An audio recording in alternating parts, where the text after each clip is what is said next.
Welcome. In front of me is a Google Pixel 9 Pro Fold, and today I will show you a couple tweaks and tricks that you can do on this device.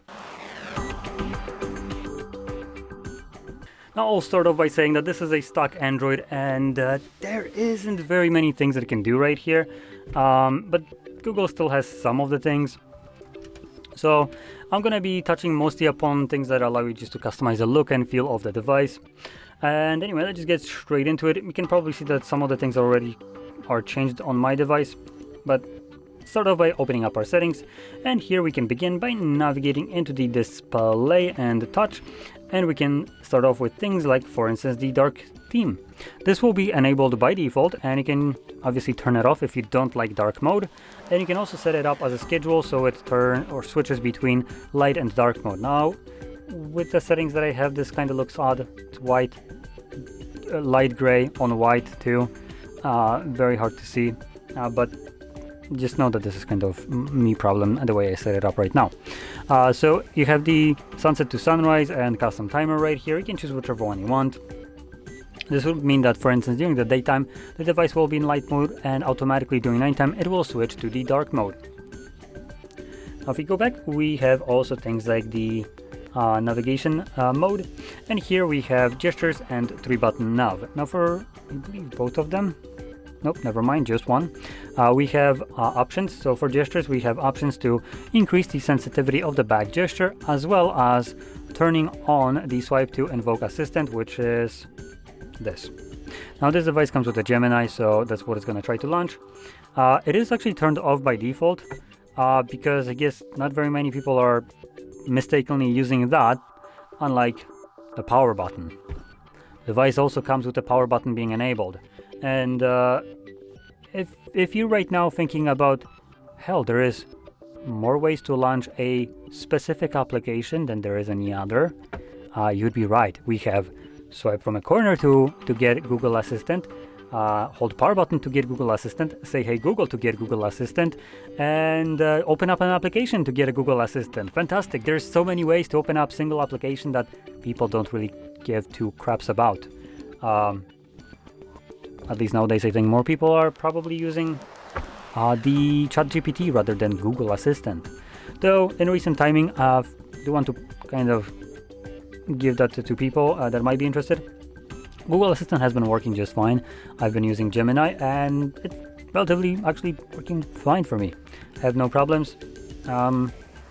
It's just not always useful, and depending on like what device you use it, it might be a little bit more or less developmentally delayed. So on my Samsung, I might, for instance, tell it to turn off my PC, which is connected to a smart plug, and it's going to bring up the boot options for my phone. It's not really what I asked it to do. Or I'll tell it to, for instance, change my Samsung soundbar connection to something like, for instance, HDMI 2 source, and it will tell me that this soundbar doesn't support it, which is ironic because I know it does, because I have a remote control that allows me to select it. So Gemini isn't always perfect. Sometimes it's just a bit stupid, so just know.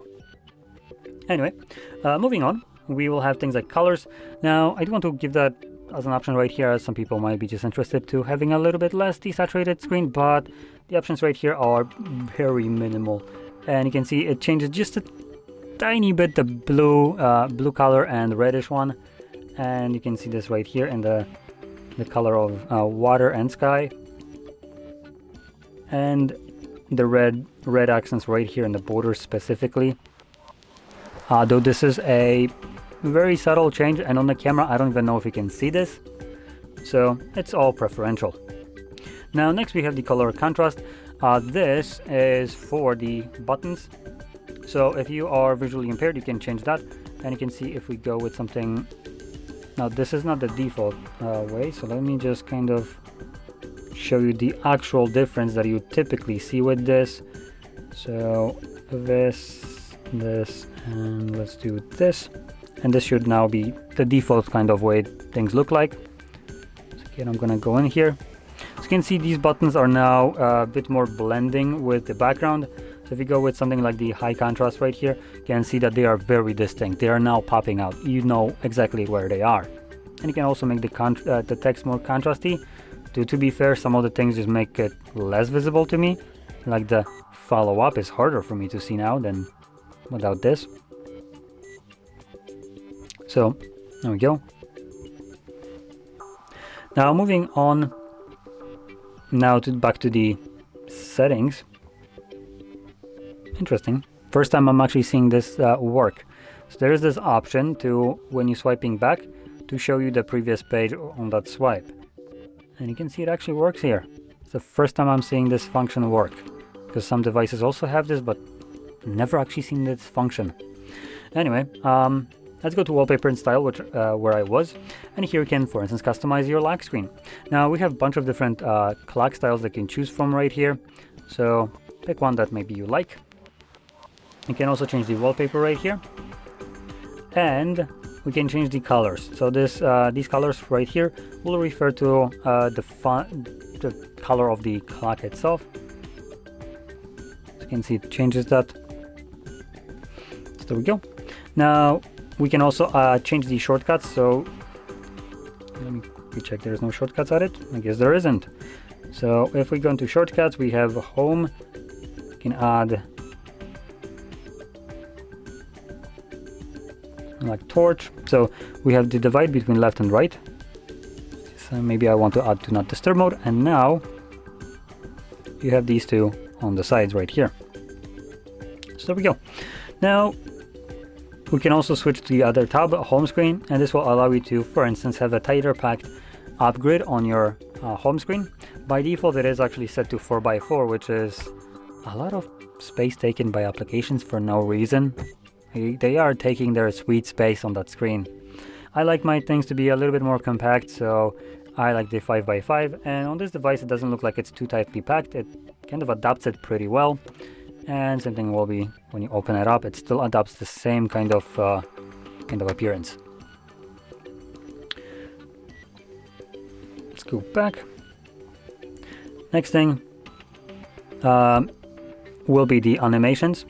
So you probably see that all the animations right here are a bit more fast. If you notice that, if you didn't, you probably can notice it right now. So all of the animations all throughout the system are increased by basically double the speed now. And you can do that by going under the system, sorry. We're gonna go into about phone first. I'm gonna scroll down to build number, which is at the very bottom, and click that 7 times. You'll see a pop-up after 7 click that you basically enabled developer options. Next, you will navigate to system, scroll down and select developer options, and then flick to the very bottom and start scrolling upwards from the bottom till you see this section right here. Window animation scale, transition animation scale, and animation duration scale. You can see that all of them are set to 0.5 for me. This sets the speed of animation to basically half of its of what it would usually take. So they are now much faster. And whatever you're gonna select right here, I recommend changing the same other two options to the same speed as, for instance, whatever you click right here for. So set all of the animations to the same speed. Otherwise, you might have some animations go very fast and other ones go slowly. And just know that 1 is the default. Anything below 1 will be faster. Anything above 1 will extend the animations to be just much more longer and drawn out. And just to kind of demonstrate this, I go to 10. You can see now it's like just painfully slow. And now it's very fast. So there we go. Now another thing that I wanted to show, if I can, let's see. I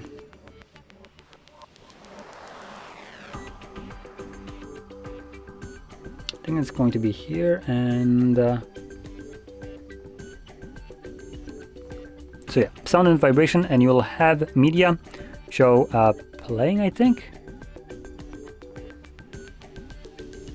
or not. Oh, there we go. Now playing. So right above that, we have now playing. You will need internet connection for this for the first time, which I do. It's gonna start downloading the database of songs, and this is basically Shazam, but without Shazam, and one that functions permanently. So as an example, just bring out my phone. So now it should be functioning, so let's try that.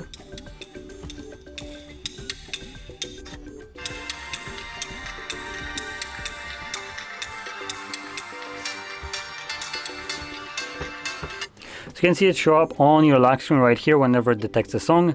Right away, I don't need to do anything. It's always going to show up in this exact space.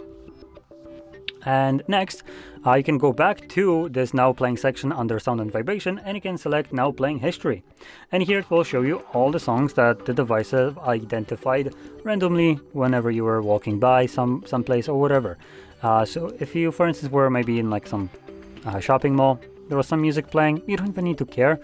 Your device will do this automatically, identify songs, and later on at home you can just go through this and find the song that you're looking for. And also, it gives you the specific time that the song was identified, which makes it a little bit easier to figure out which song you might be looking for. But anyway, this basically concludes tweaks and tricks that I want to show you. So if you found this very helpful, don't forget to hit like, subscribe, and thanks for watching.